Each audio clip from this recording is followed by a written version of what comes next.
Welcome to the Slop Farm. Enjoy the video. In this video, I will show how to make blueberry Danish. First, ensure your puff pastry is thawed and ready to use. Next, combine softened cream cheese with a touch of sugar and vanilla extract for the delicious filling. Remember to preheat your oven to 400 degrees Fahrenheit.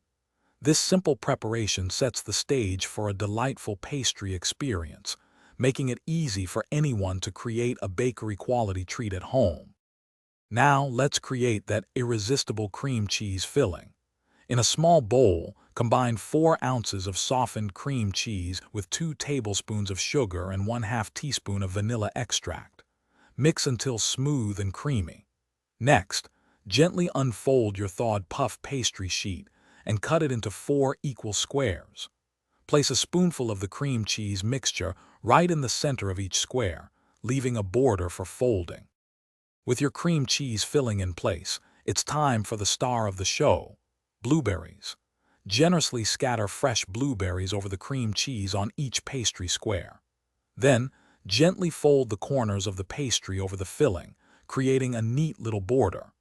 Transfer your danishes to a baking sheet and bake them for 15 to 20 minutes, or until they are beautifully golden brown and wonderfully puffed. Once your blueberry danishes have cooled slightly, it's time for the finishing touch, a sweet glaze. Whisk together 1 cup of powdered sugar with about 2 tablespoons of milk until smooth. Drizzle this delicious glaze generously over each danish. They are now ready to be enjoyed. For more great tips and deals, including a link to some amazing socks with a lifetime warranty, be sure to check the description below this video. Thanks for watching. Thanks for watching. Consider subscribing if we helped you today.